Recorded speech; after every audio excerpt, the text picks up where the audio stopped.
Hello everyone, मैं Meenakshi net JRF platform में आप सभी का स्वागत करती हूँ। आशा करती हूँ आप सब अच्छे हो गए। तो जो आज की अपनी क्लास रहने वाली है वो है क्लास 11th की एनसीईआरटी जियोग्राफी से हम स्टार्ट कर रहे हैं। ठीक है, जो अपना सेकंड चैप्टर है वो है पृथ्वी की उत्पत्ति एवं विकास। यहाँ से हम अपनी स्टार्ट करेंगे। ये आपकी एस्टेट का जो आपका टीजीटी का एग्ज़ाम होगा एसएसटी को लेकर, जियोग्राफी में आपके ये क्लास बहुत ज़्यादा हेल्पफुल रहेगी और आपके जो बेसिक कॉन्सेप्ट हैं या किसी भी टीचिंग एग्ज़ाम के लिए आप प्रिपरेशन कर रहे हो जियोग्राफी सब्जेक्ट की, तो ये उसके लिए बहुत ज़्यादा आपके लिए हेल्पफुल रहेगी। तो एंड तक आप इस क्लास को देखना, आपको बहुत सारी चीज़ों का पता चलेगा और आपके कॉन्सेप्ट क्लियर होंगे। एग्ज़ाम जो आपका होगा उसमें आप बहुत अच्छा स्कोर कर पाओगे। तो ज़्यादा टाइम ना वेस्ट करते हुए हम अपनी क्लास आगे करते हैं। तो क्या मैं हर एक लाइन पढ़ूंगी, उसको एक्सप्लेन भी करूंगी। ठीक है, ये मैंने आपके एनसीईआरटी की बुक ही ले रखी है। अगर आप कहोगे कि अलग से पीडीएफ नोट से करें तो आपको वो पीडीएफ नोट से, मतलब पीडीएफ जो मैंने अपने नोट्स बनाए हैं उनसे भी आपको करवा दूंगी। बाकी ये चीज़ है, आपको हर एक लाइंस का पता होना चाहिए एनसीईआरटी में कहाँ कौन सी लाइन लिखी हुई है, क्योंकि आप एक बार गो थ्रू हो जाओ एनसीईआरटी से तो आपके लिए बहुत अच्छा रहेगा। क्योंकि कॉन्सेप्ट जो भी आपके क्लियर होते हैं वो सिर्फ एनसीईआरटी से ही होते हैं। ठीक है, जब हम कॉन्सेप्ट वाली चीज़ें करते हैं। तो स्टार्ट करते हैं। आरंभिक जो सिद्धांत था पृथ्वी की उत्पत्ति का, तो जो अपनी अर्थ है, तो सबसे पहले कुछ बेसिक चीज़ जान लेते हैं हम।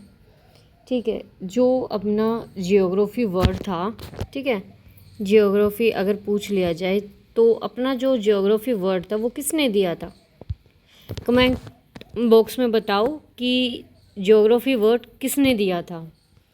ठीक है, और फादर ऑफ ज्योग्राफी कौन है? नेक्स्ट क्लास में मैं आपको इसके आंसर बताऊंगी। सबसे पहले आप कमेंट बॉक्स में लिखो कि अर्थ की शेप कैसी है। ठीक है, और वो शेप है, जो भी आप आंसर दोगे तो उसका रीज़न भी बताना, और जो अपना जियोग्राफी वर्ड था वो किसने दिया था, और फादर ऑफ द ज्योग्राफी कौन है। ये 3 क्वेश्चंस के मेरे को कमेंट बॉक्स में आप आंसर देना। ठीक है, स्टार्ट करते हैं अपनी क्लास को। पृथ्वी की उत्पत्ति। पृथ्वी की उत्पत्ति के संबंध में विभिन्न दार्शनिकों व वैज्ञानिकों ने अनेक परिकल्पनाएं प्रस्तुत की थी। मतलब कि जो भी ऑथर्स थे, ठीक है, उन्होंने क्या किया था, जो साइंटिस्ट थे उन्हें अपनी अपनी थ्योरी, हाइपोथेसिस ये प्रेजेंट की थी। ठीक है, तो इनमें से एक प्रारंभिक एवं लोकप्रिय जो जर्मन थे इमैनुएल कांट, ठीक है, उनकी थ्योरी है। उन्होंने कब दी थी? 1796 में। और 1796 में कौन आ गए थे? लाप्लास आ गए थे। उन्होंने भी क्या अपना संशोधन दिया था, किस पे? नेबुलर हाइपोथेसिस पे। इमैनुएल कांट और लाप्लास ने नेबुलर हाइपोथेसिस पे क्या इस पे क्या दिया था? अपना कॉन्सेप्ट दिया था। ठीक है, इस परिकल्पना के अनुसार ग्रहों का निर्माण धीमी गति से घूमते हुए पदार्थों के बादल से हुआ था।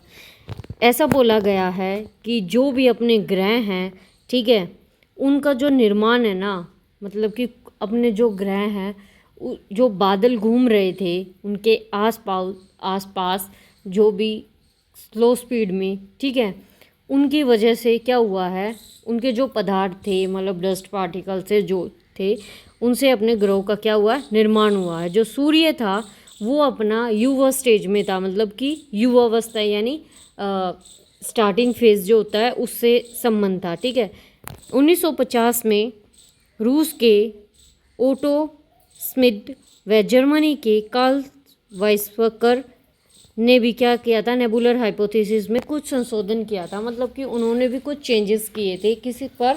नेबुलर हाइपोथेसिस पर। उनके विचार से सूर्य किससे? सौर निहारिका से घिरा हुआ था, जो मुख्यतः हाइड्रोजन, हीलियम और धूलिकणों की बनी हुई थी। जो अपना सूरज था, मतलब सन था जो, वो किससे ऐसी नेबुलर, ऐसी से नेबुलर से घिरा हुआ था, ठीक है, जो किससे, हाइड्रोजन से, हीलियम से, जो भी डस्ट पार्टिकल थे उनसे क्या हुई थी, बनी हुई थी। इन कणों के घर्षण से, मतलब कि जो ये कण थे डस्ट पार्टिकल से, इनका घर्षण हुआ और कोलिजन हुआ, टकराए आपस में, तो क्या बन गई, एक चपटी तस्तरी की आकृति बन गई, जिससे क्या हुआ, बादल का निर्माण हुआ था, ठीक है। और एक्रीशन प्रकम द्वारा ही ग्रहों का निर्माण हुआ। जो ये एक्रीशन हुआ था, ठीक है, जो कोलिजन वगैरह ये सब चीज़ें हुई थी, उन्हीं से क्या हुआ था, ग्रहों का भी निर्माण हुआ था। और वैज्ञानिकों ने पृथ्वी तथा अन्य ग्रह को ही नहीं वर्ण पूरे ब्रह्मांड की उत्पत्ति संबंधी समस्याओं को समझने का प्रयास किया।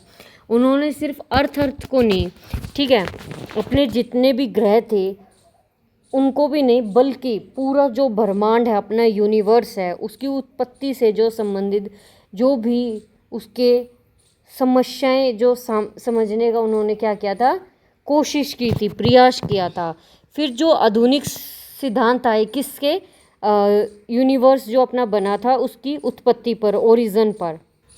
आधुनिक समय में ब्रह्मांड की उत्पत्ति संबंधित कुछ सिद्धांत थे, जैसे बिग बैंग थ्योरी, ठीक है। ये बिग बैंग थ्योरी किस पर मतलब कि आधारित थी, एक्सपेंडिंग यूनिवर्स हाइपोथेसिस, एक हाइपोथेसिस थी। हाइपोथेसिस को बोलते हैं परिकल्पना, ठीक है, कि वो एग्जैक्ट श्योर तो नहीं थे, बट परिकल्पना की जा सकती है, ठीक है।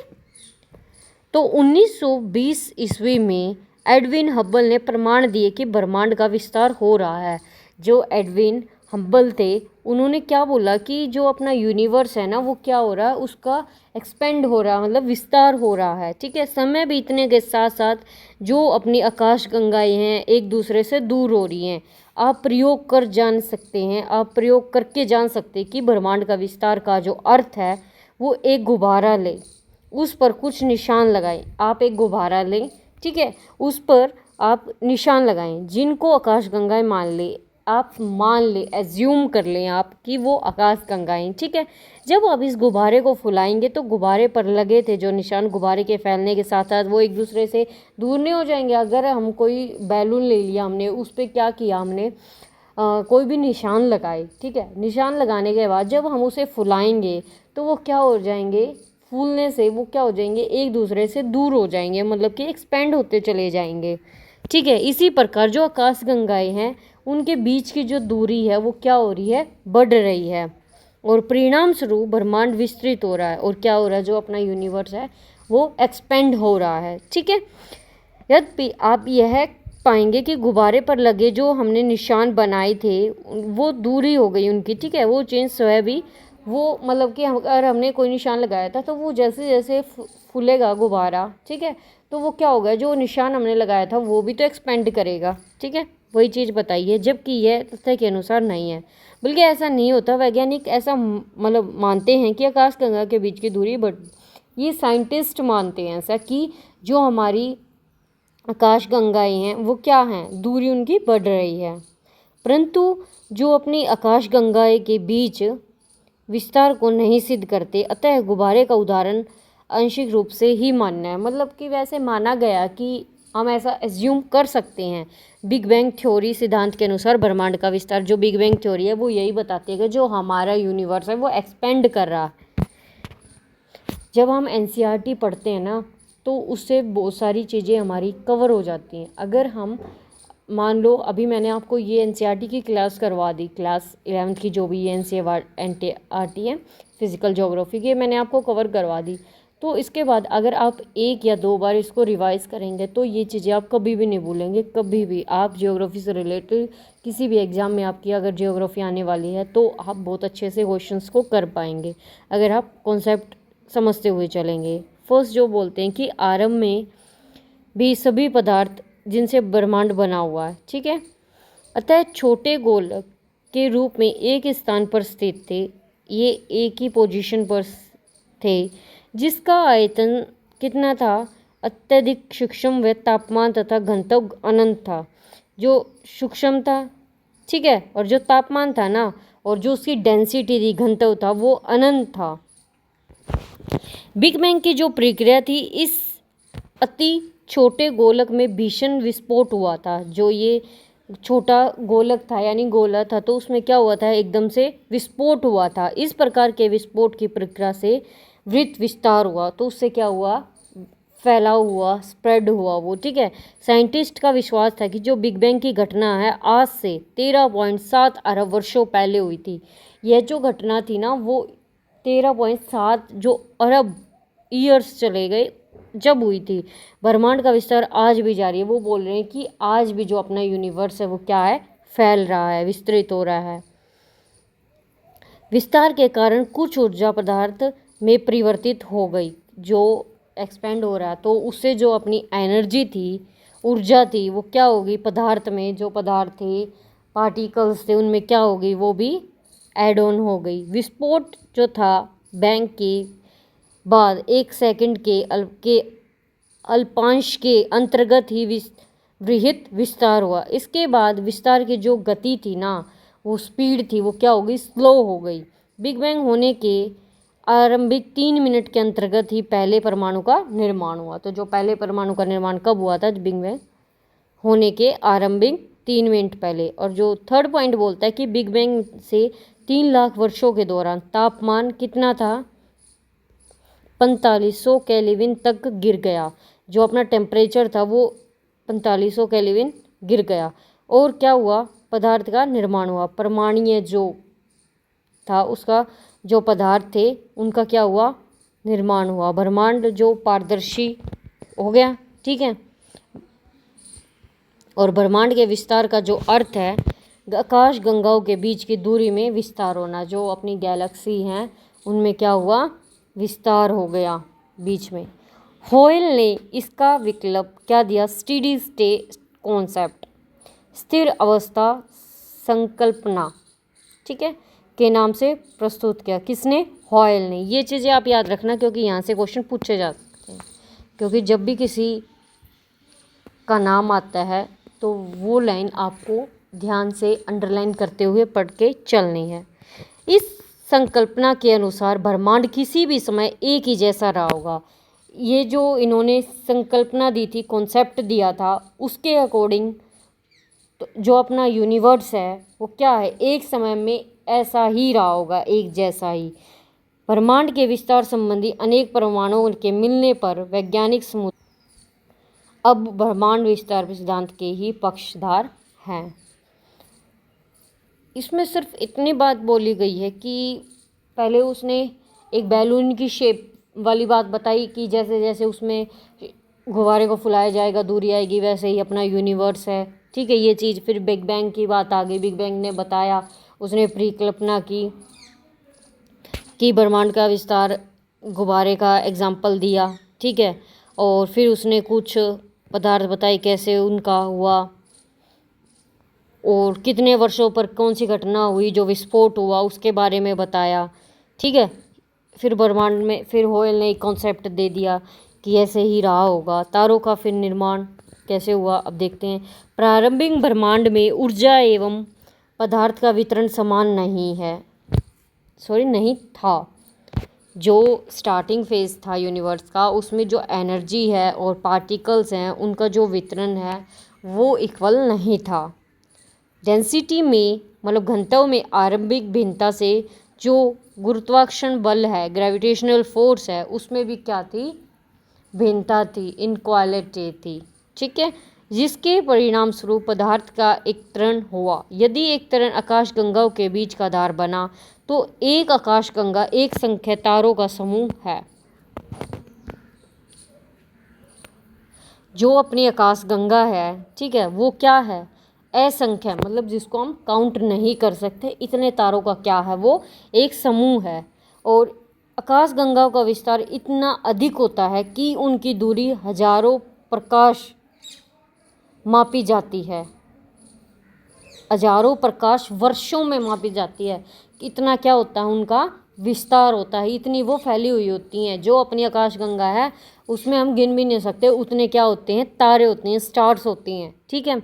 एक अकेली ओनली वन जो अपनी गैलेक्सी है उसका व्यास, जो उसकी व्यास है वो कितना है, 80,000 1,50,000 प्रकाश वर्ष के बीच में हो सकता है। एक आकाशगंगा है जो अपनी, उसका निर्माण की शुरुआत कैसे हुई, हाइड्रोजन गैस से बने विशाल बादल के संचयन से होती है, जिसे हम नेबुला बोलते हैं। ये नेबुलर हाइपोथेसिस हमने पढ़ी थी, वो किसी बादलों में जो डस्ट पार्टिकल थे, हाइड्रोजन हीलियम ये गैसेस थी, उनसे बताया था हमने कि एक नेबुला हाइपोथेसिस किसने दी थी, बादल का निर्माण हुआ था।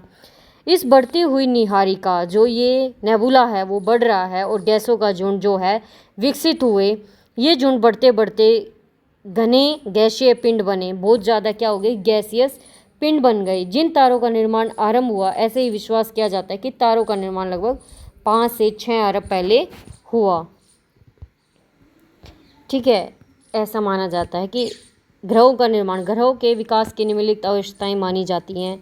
तारे निहारिका के अंदर गैस के गुंथिक झुंड है, मतलब जो तारे हैं अपने स्टार्स हैं, वो जो नेबुला है उसके अंदर क्या है, गैस के जो पार्टिकल्स हैं उनका एक झुंड है, उनसे ही माना जाता है। और किससे, ग्रेविटेशनल फोर्स है जो लग रहा है उस गैस में, बादल में क्रोड का निर्माण हुआ और इस गैसीय क्रोड के चारों तरफ गैस व धूलकण है, जो भी डस्ट पार्टिकल्स हैं वो क्या हुई, घूमते हुए दिखाई दिए। फिर कैसे, तस्तरी का निर्माण हुआ, रोटेटिंग डाइस विकसित हुई, तस्तरी मतलब डाइस।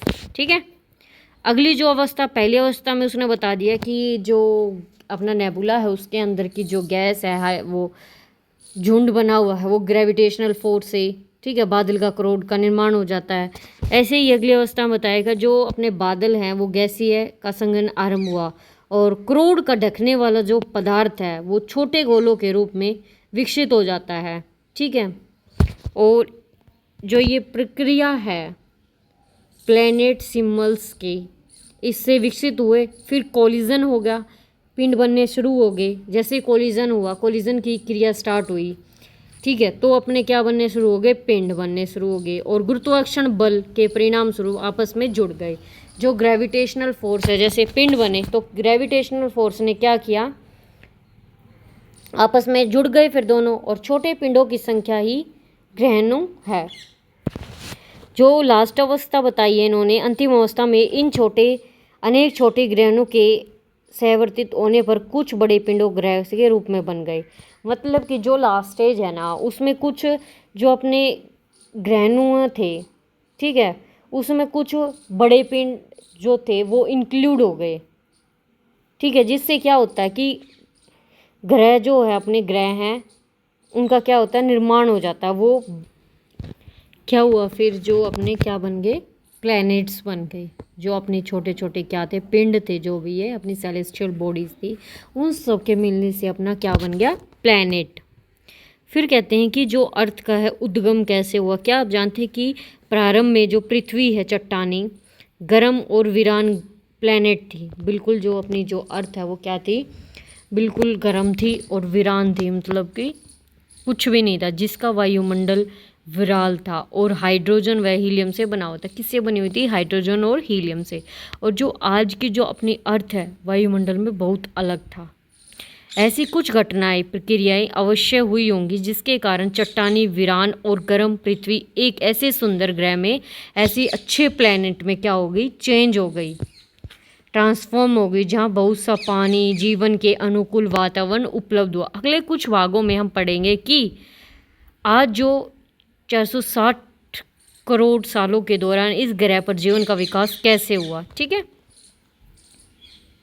पृथ्वी की जो भी संरचना है वो वायुमंडल, जो भी अपना वायुमंडल है, एटमॉस्फेयर है, उसके बाहरी छोर में करोड़ तक जो पदार्थ हैं वो एक समान नहीं थे, ना है।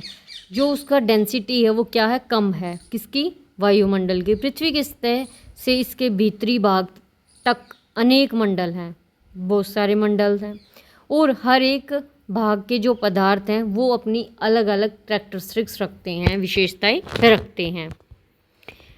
स्थल मंडल का विकास, ग्रहणों जो अपने प्लैनेट्स हैं और दूसरे खगोलीय पिंड ज़्यादातर एक जैसे ही बने एक जैसे ही घने और हल्के पदार्थों के मिश्रण से बने हैं, जो लाइट वेट के मटेरियल्स होते हैं उनसे बने हैं। उल्काओं के पिंड जो मीटियोर्स होते हैं अपने, उल्काओं के अध्ययन से हमें इस बात का पता चलता है कि बहुत से जो ग्रहों के इकट्ठा होने से क्या बनते हैं, अपने प्लैनेट्स बनते हैं। और पृथ्वी की रचना भी इसी प्रक्रम के अनुरूप हुई, जब पदार्थ अपना जो गुरुत्व बल है, उनका ग्रेविटेशनल फोर्स है, वो हो रहा था। उनको इकट्ठा हुए पिंड ने, जो पिंड है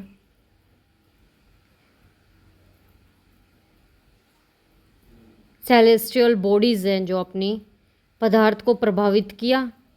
इसके अत्यधिक ऊष्मा उत्पन्न हुई, यह क्रिया जारी रही और उत्पन्न ताप में पदार्थ पिघलने व गलने लगे। जो अपने मटेरियल से वो क्या हुए, पिघलने लगे और गलने लगे। ठीक है, ऐसे पृथ्वी की उत्पत्ति के दौरान और उत्पत्ति के तुरंत बाद हुआ। अत्यधिक ताप के कारण पृथ्वी आंशिक रूप से क्या होगी, द्रवावस्था में रह गई। ठीक है, और जो तापमान की अधिकता के कारण ही हल्के भारी घनत्व के मिश्रण वाले पदार्थ घनत्व के अंतर के कारण अलग होना शुरू हो गए। जो डेंसिटी थी उनकी वो अलग अलग थी, उनमें डिफरेंस बहुत ज़्यादा था, तो इसलिए वो क्या हुए, शुरू होने से पहले ही क्या हो गए, अलग हो गए। इसी अलगाव से भारी पदार्थ जैसे लोहा है पृथ्वी के केंद्र में चला गया। जो सेंटर में क्या चला गया, लोहा जैसे पदार्थ चले गए। और जो हल्के मटेरियल्स थे तब वो क्या रह गए, उनके सतह पर रह गए, ऊपरी भाग की तरफ आ गए। समय के साथ यह ठंडे और ठोस हो गए। ठंडे हो गए, ठीक है, ठोस मतलब कि मजबूत हो गए, परिवर्तित होकर छोटे आकार के हो गए। ठीक है, यह पृथ्वी की भूप्रपट्टी के रूप में विकसित हो गए। हल्के व भारी जो उनकी डेंसिटी थी वाले पदार्थ थे वो क्या हो गए, फिर प्रक्रिया के दौरान डिफ्रेंशिएशन बोला जाता है उन्हें। चंद्रमा की उत्पत्ति के दौरान बहुत ज़्यादा क्या था, भीषण संकट हुआ, इम्पैक्ट पड़ा बहुत ज़्यादा, के कारण पृथ्वी का जो तापमान है ना वो पुनः बढ़ा और फिर ऊर्जा उत्पन्न हुई। वैसे ही क्या हुआ, फिर जब चंद्रमा की उत्पत्ति हो रही थी उसी दौरान क्या हुआ, एक भीषण इम्पैक्ट हुआ, कारण बना, और फिर एकदम से जो अपने अर्थ का टेम्परेचर है ना वो एकदम से क्या हो गया, बढ़ गया, और जो ऊर्जा थी ना वो उत्पन्न हो गई। ठीक है, वैसे ही फिर क्या हुआ, दूसरे, यह विभेदन का दूसरा चरण था। ठीक है, विभेदन की इस प्रक्रिया द्वारा पृथ्वी का पदार्थ जो है अनेक परतों से अलग हो गया, अनेक परतों में अलग अलग परत बन गई उसकी, और वो डिवीज़न हो गया। जो प्रॉपर्टी थी उसकी, मतलब क्रस्ट थी जो, और फिर जो मेंटल थी, क्रोड क्या होती है, कोर होती है। ठीक है, और आंतरिक दो मतलब कि ये क्रस्ट, मेंटल, कोर, ये तीन तरह की अपनी चीज़ें पाई जाती हैं अपनी अर्थ में। ठीक है, प्रॉपर्टी को हम बोलते हैं क्रस्ट। तो जो अपनी क्रोड थी तो आंतरिक दो तरह की थी, इनर आउटर। क्रस्ट भी अपनी होती है अपर और लोअर मेंटल, और क्रस्ट भी अपनी अपर और लोअर, और मेंटल भी अपर और लोअर। और जो क्रस्ट कोर होती है वो आउटर और इनर होती है। और आंतरिक जो कोर थी वो पृथ्वी के ऊपरी भाग में आंतरिक भाग तक, जो मतलब इनर कोर है ना, जो अंदर की इनर कोर है उसका वो क्या है, वो बहुत ज़्यादा उसकी डेंसिटी हाई होती है, बहुत ज़्यादा होती है। हर परत की विशेषताओं के अध्ययन में हम अलग आगे स्टडी करेंगे इस बारे में। जो वायुमंडल है और जलमंडल है उनका विकास। फिर पृथ्वी के वायुमंडल की वर्तमान जो संरचना है उसमें क्या है, नाइट्रोजन है, और क्या है, ऑक्सीजन का प्रमुख योगदान है। वायुमंडल की जो संरचना है, संगठन आगे बताया गया है। जो अपना प्रेजेंट में एटमॉस्फेयर है, जो भी अपना वायुमंडल है, उसमें तीन विशेषताएं हैं। ठीक है, जो पहली अवस्था है ना वो अधिककालिक वायुमंडल गैसों का हर्ष है, और जो दूसरी अवस्था है जो अपनी अर्थ के अंदर निकली भाप है, जलवाष्प है, इवापोरेशन है, उसके वायुमंडल से क्या हुआ, विकास में सहयोग किया। अतः वायुमंडल की संरचना को जैवमंडल की भी फोटोसिंथेसिस ने संतुलित किया। ठीक है, प्रारंभिक जो वायुमंडल है ना जिसमें नाइट्रोजन है, हीलियम है, उसकी जो अधिकता थी, और सौर पवन के कारण पृथ्वी से दूर हो गया। ऐसा केवल पृथ्वी पर ही नहीं बल्कि जो पार्थिव ग्रह थे ना उन पर भी हुआ। जो ग्रह थे अपने प्लैनेट्स थे सौर पवन के प्रभाव के कारण वायुमंडल या तथा दूर धकेल दिया गया और समाप्त हो गया। जो अपना वायुमंडल था वो क्या हुआ, दूर धकेल दिया गया और क्या हो गया, वो खत्म हो गया। और वायुमंडल के विकास की यह पहली अवस्था थी जिसमें ये हाइड्रोजन हीलियम के बारे में बता रहे हैं। जो पृथ्वी के ठंडा होने और तथा विभेदन के दौरान पृथ्वी की अंदरूनी भाग में बहुत सी गैसें व जलवाष्प बाहर निकले, इसी से आज के वायुमंडल का उद्भव हुआ। आरंभ में वायुमंडल में जो अपना स्टार्टिंग फेज था एटमॉस्फेयर का, उसमें जलवाष्प थे, नाइट्रोजन थी, कार्बन डाइऑक्साइड थी, मीथेन थी, एमोनिया क्या थी, बहुत ज़्यादा मात्रा में थे, अधिक मात्रा में, और स्वतंत्र ऑक्सीजन थी जो वो बहुत कम थी। वह प्रक्रिया जिसमें पृथ्वी की भीतरी भाग से गैसें धरती पर आई उसे क्या बोलते हैं, डीगैसिंग। ठीक है, लगातार ज्वालामुखी विस्फोट हो रहे थे, वोल्केनो फट रहे थे, ठीक है, और जलवाष्प व गैस बढ़ने लगी। क्या हो गया, जिससे वोल्केनो फटने लगे और वायुमंडल में गैस और जलवाष्प बढ़ने लगा। और पृथ्वी के ठंडा होने के साथ साथ जो जलवाष्प थे वो संघनन शुरू हो गया उनका। और वायुमंडल में उपस्थिति कार्बन डाइऑक्साइड जो थी अपने वर्षा के पानी से घुलने से तापमान और अधिक गिरावट आ गई। फिर क्या हुआ कि बहुत ज़्यादा बारिश हुई, उससे जो धरातल था, जो अपना पृथ्वी का धरातल बेस था, वहाँ वर्षा तथा जल गत्रों में इकट्ठा होने लगा जिससे महासागर बने, जिससे अपने क्या बन गए, ओशियंस। पृथ्वी पर जो उपस्थित महासागर हैं पृथ्वी की उत्पत्ति से लगभग कब बने, पृथ्वी की उत्पत्ति 50 करोड़ सालों के अंतर्गत बने थे। इससे हमें क्या पता चलता है कि महासागर 400 करोड़ साल पुराने हैं। ठीक है, लगभग 380 करोड़ साल पहले जीवन का विकास आरंभ हुआ। लगभग 250 से 300 करोड़ साल पहले जो प्रकाश है उसके संश्लेषण की प्रक्रिया क्या होगी, विकसित हो गई थी। लंबे समय तक जीवन केवल महासागरों तक सीमित रहा। प्रकाश जो संश्लेषण हुआ था, जो अपना एनर्जी वो लाइट्स आ रही थी, उससे ऑक्सीजन में भी क्या हो गई, बढ़ोतरी होगी। और ये किसकी देन है, महासागरों की। धीरे धीरे जो अपने ओशन थे उनमें ऑक्सीजन से संतृप्त हो गए और वायुमंडल में ऑक्सीजन की मात्रा 200 करोड़ वर्ष पूर्ण रूप से भर गई। फिर जीवन की उत्पत्ति हुई।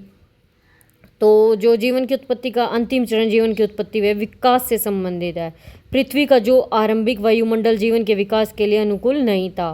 पृथ्वी का जो भी आरंभिक चरण था वो क्या था, विकास के लिए अनुकूल नहीं था।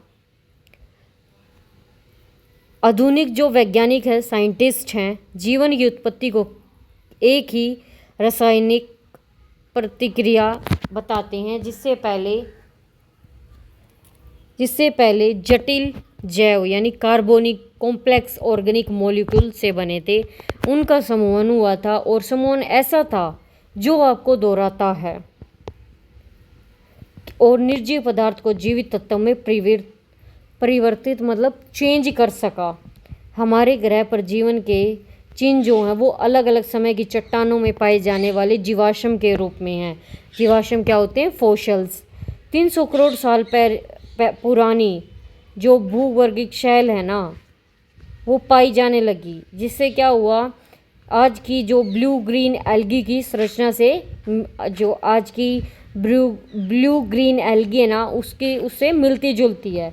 यह कल्पना की जा सकती है कि इससे पहले समय में साधारण संरचना वाली जो एल्गी थी वो रही होगी। यह माना जाता है कि जीवन का विकास लगभग 380 करोड़ वर्ष पहले आरंभ हुआ। तो आज की क्लास हम इतने ही रखते हैं। ठीक है, हमने सेकंड चैप्टर कंप्लीट कर लिया है। तो आप कमेंट बॉक्स में बताना कि आपको चैप्टर कैसा लगा, या इसमें कुछ चेंजमेंट की ज़रूरत है, या नोट से आपको करवाया जाए, या आपको ऐसे ही पढ़ाया जाए। ठीक है, जहाँ से आपको समझ नहीं आता आप पूछ सकते हो। तो हम एक दो क्वेश्चन देख लेते हैं। निम्नलिखित में कौन सी संख्या पृथ्वी की आयु को प्रदर्शित करती है?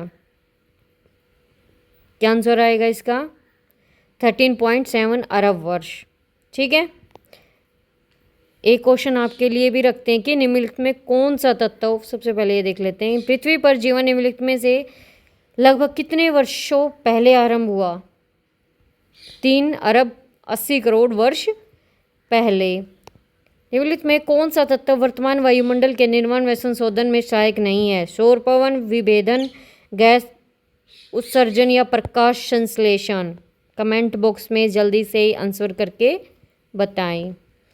होप आप सबको क्लास अच्छी लगी होगी। मिलते हैं कल क्लास 3 चैप्टर 3। ऐसे ही एनसीईआरटी की सीरीज़ हम कंप्लीट कर लेंगे। क्लास 11th और क्लास 12th की एनसीईआरटी बुक 4 बुक्स हैं जिससे हमें कवर करना है, और हमारी एसटीजीटी जो एसएसटी की ज्योग्राफी है वो कंप्लीट इन 4 बुक से आपकी कॉन्सेप्चुअल हो जाएगी। ठीक है, आपकी बहुत सारी चीज़ें कवर हो जाएंगी। होप आप सबको क्लास अच्छी लगी होगी। मिलते हैं कल एक नई क्लास में। Okay, thank you.